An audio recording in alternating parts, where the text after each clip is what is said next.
大家好，我係 Rayma。今日喺我身後面呢部係75寸嘅 8K Mini LED 電視 TCL X925。咁我係完全冇諗過咁大部電視會放喺屋企呢度。咁因為我聽個長度大概1.8米，其實根據個最佳觀賞距離嘅建議係55寸或者65寸電視就係最啱比例。咁但係我自己嘅個人體驗係一個最佳觀賞嘅距離，其實都係一個 reference 同埋一個建議。實際嘅體驗啦，其實即使我係擺一個 oversize 咗嘅電視喺個近距離之下去睇，其實個感覺係震撼同埋係一個合理 make sense 嘅事嚟。咁今次呢個影片當然唔係鼓吹或者去鼓勵大家去買一個不必要太巨大嘅電視尺寸，當然大家可以衡量自己嘅預算同埋實際嘅需要去決定。而另一個問題係 8K 解像度到底有冇需要？咁相信好大部分嘅觀眾已經分成兩個派別。有部分人會覺得 8K 係冇一個需要，因為的而且確去到目前一刻，即使經過咁多年，可以拍到 8K 嘅相機係少，用 8K 去製作嘅 YouTube 片亦都係非常之少，甚至係一套 8K 嘅電影啦，都係好難去揾到。以上呢幾點我亦都的確係同意，而不過而家嘅電視圖像處理技術其實都越嚟越成熟，佢將 4K 畫面提升去到 8K 解像度嘅升頻技術啦，都係會再有進步。咁畫質方面咧，一陣間會再睇嘅。而針對像素密度本身個定律就係同一個解像度放喺唔同尺寸嘅熒幕顯示上面，像素密度都係會唔同。咁假設同樣 4K 或者 8K 嘅解像度放喺55，同放喺75寸電視上面嘅像素密度越大嘅熒幕，同一個解像度嘅像素密度就會越低。咁所以 4K 解像度如果放喺75寸嘅電視，再喺近距離去睇咧，咁有機會顆粒感就比較容易察覺到。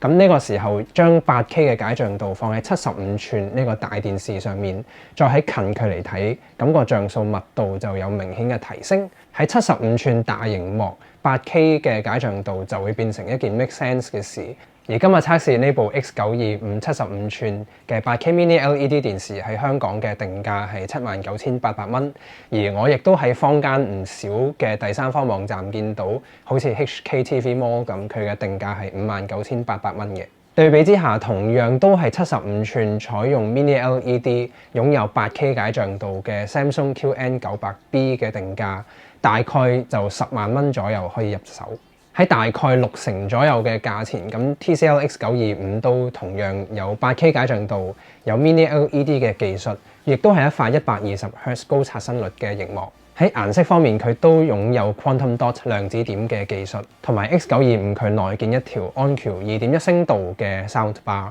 咁亦都係呢個界面佢係採用 Google TV 嘅系統。而至於外觀設計方面，75寸嘅比例同一個人啦，大概如果我坐喺度，其實佢高過我，咁我企喺度啦，大概去到腰呢個位置。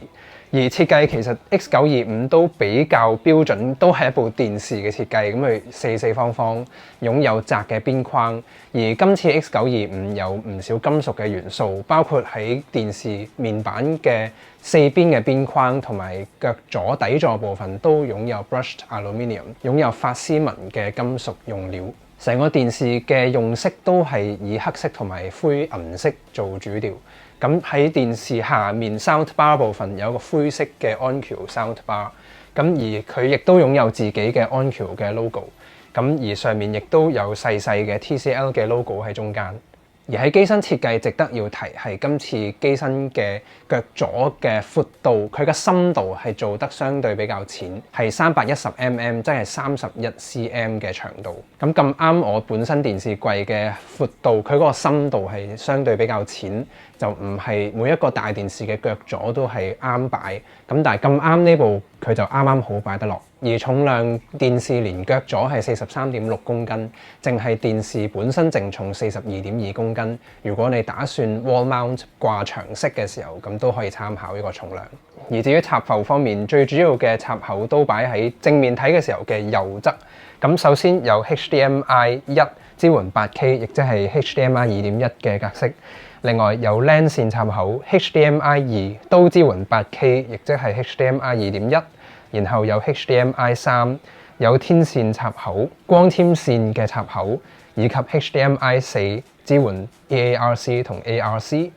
最後亦都有 USB 以及 3.5mm 嘅耳機輸出。咁因為 X925係一部支援 4K 120Hz 嘅電視，咁 4K 120同埋 8K 解像度都需要配合 Cat3 嘅 HDMI 線，即係支援48G 每秒嘅傳輸線先可以做得到。咁而到底 8K Mini LED 同75寸嘅規格放喺 TCL 嘅調校上面，佢嘅畫質係點樣嘅呢？咁因為今次 TCL X925係支援 Dolby Vision IQ， 有 HDR10 Plus 嘅支援，同埋擁有 IMAX Enhanced 嘅認證。面板本身有120Hz 高刷新率同埋1000 nits 嘅光亮度，亦都支援 DCI-P3 嘅色域，擁有100% 嘅 coverage。咁我今次影片都揀咗幾個唔同嘅信源、唔同格式去製作嘅片源去做一個測試。咁首先就有 YouTube 喺 SDR 嘅內容顯示之下，喺原生出廠乜都唔校嘅情況之下，咁我亦都相信絕大部分人買咗部電視返屋企，未必再出錢請專業師傅去再嚴格去調色嘅情況之下，喺呢條 8K 嘅 YouTube 片上面，好近距離聞 mon， 其實我可以睇到啲水珠同埋羽毛嘅細節，的確喺咁近距離 8K 嘅解像度啦，佢係非常之 sharp 嘅細節。日頭嘅時間去睇，亦都有足夠嘅光亮度睇到畫面 shadows 嘅位置。佢嘅反射率係3.5%，咁即使喺窗邊日頭嘅時候，佢會反到個少少窗框同埋窗簾嘅反射，但係即係而家夜晚嘅時候或者其實附近有射燈、燈光，其他我拍片嘅打燈，咁佢本身嗰個反射率都比較低，其實有少少反射，但係都可以完整睇到內容。而喺設定功能入面，亦都有預設幾個顯示模式，而我用咗長時間之後，發現 Standard 會係最靚色，顏色係鮮豔得嚟比較準確嘅 profile。咁而其他嘅模式包括 Dynamic 會有偏冷嘅色調，同埋顏色飽和度同埋對比度會再更加出，咁佢整體會比較味精重少少嘅。而 Smart HDR 有提升咗嘅對比度同銳利度，整體白平衡同埋顏色嘅呈現同標準模式比較接近。Sport 模式就有再提升咗嘅顏色飽和度同埋對比度。我自己聯想到就係睇賽車或者睇足球比賽嘅時候，咁佢再更加鮮豔嘅顏色就可以睇個畫面更加 engaging 同埋吸引咁樣。咁 Movie 就會比較低嘅飽和度同埋比較偏暖嘅白平衡。咁但係我發現喺咁多個模式之中，其實 Standard 模式無論係睇 YouTube 片定係睇戲，所有場景其實佢已經係有一個比較鮮豔得嚟自然、顏色校準比較合理嘅一個模式。而喺 Netflix 上面最高目前出到都係 Ultra HD 4K 嘅畫面，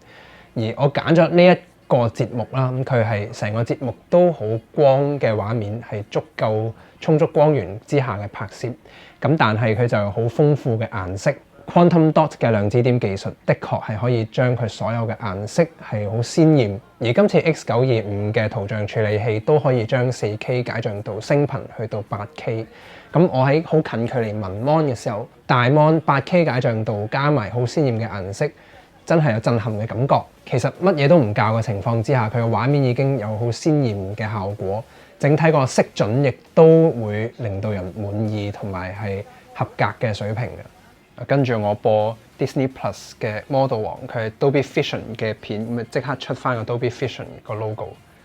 咁今次我揀呢條片係因為佢比較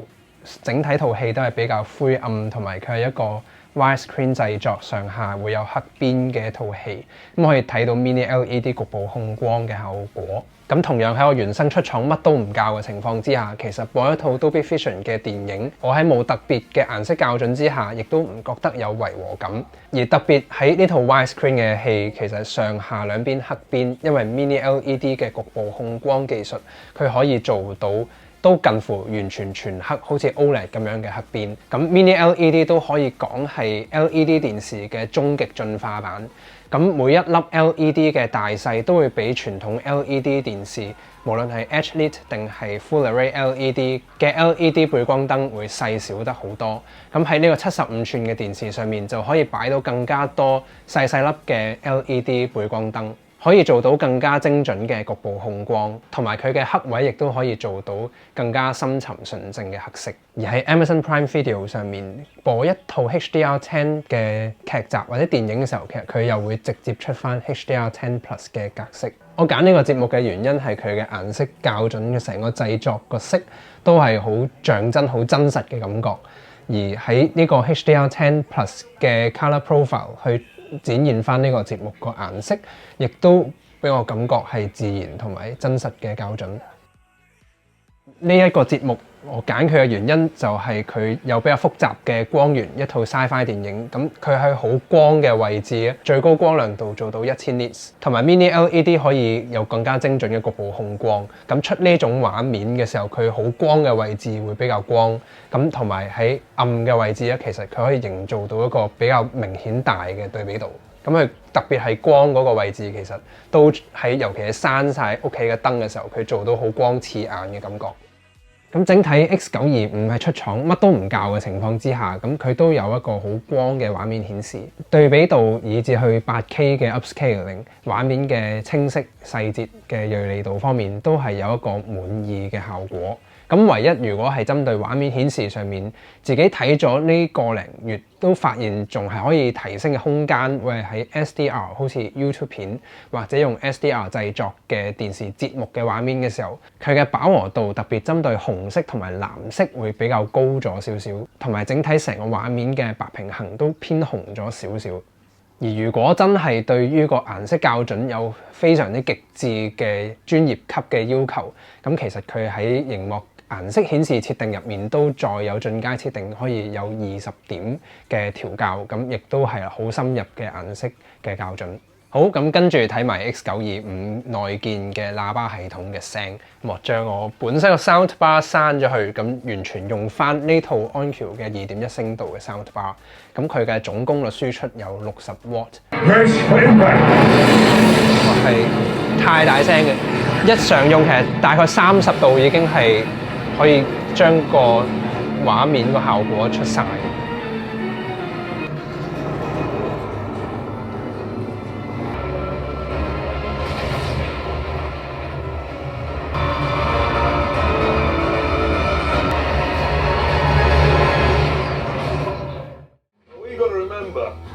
715 horsepower is a huge amount. That is a cathedral of power. 119, 122. Trickery. Oh, look at this. Drifting with the traction control on. 咁跟住呢個節目就有 Dolby Vision、Dolby Atmos， 咁佢內容入面已經可以直出到 Dolby Atmos 嘅。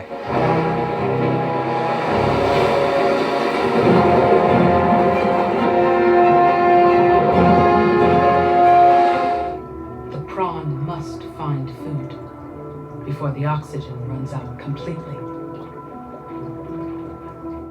咁喺音效輸出方面，今次呢套 Onkyo 60 watt 嘅2.1聲道 soundbar， 咁因為佢嘅低音喇叭其實擺咗喺個電視嘅後面比較中高嘅位置，同埋下面 soundbar 部分嘅兩個前置嘅喇叭，其實亦都有向上傾斜嘅角度去發射，咁令到整體可以出翻 Dolby Atmos 嗰個空間音效個高度方面，我自己嘅體驗係有好明顯嘅左右立體聲嘅效果，而聲亦都出喺相對比較高嘅位置，而唔會集中喺個 soundbar 底部，咁感覺個聲係好似喺個電視畫面度走出嚟嘅，有低音同埋個人聲對話內容好清晰嘅一個效果。而對於真係需要有好明確嘅空間音效定位、好精準嘅物件追蹤，咁就可能需要更加多聲道或者更加高階嘅 soundbar 系統先可以達到。而最後 X925 採用 Google TV 嘅操作界面，同埋今次新一代嘅電視有新嘅呢一款 remote。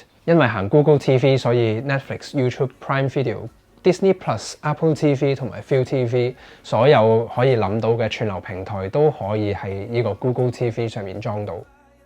總結，的而且確 TCL X925 嘅定價對比起同樣級別有75寸、有 8K、有 Mini LED 嘅電視，佢嘅定價相對係親民，而佢有齊晒所有 Dolby Vision IQ、HDR10 Plus 同埋 IMAX Enhanced 嘅 Color Profile 同埋格式嘅支援。成個電視嘅外觀設計、做工同埋內建安橋嘅 Soundbar， 再去到插埠嘅完整性、Google TV 嘅系統操作。如果你買新電視嘅預算大概係6萬蚊左右呢個價位，咁今次呢個75寸嘅 X925俾我感覺就係更加大嘅尺寸，第一眼望係真係會更加震撼嘅感覺。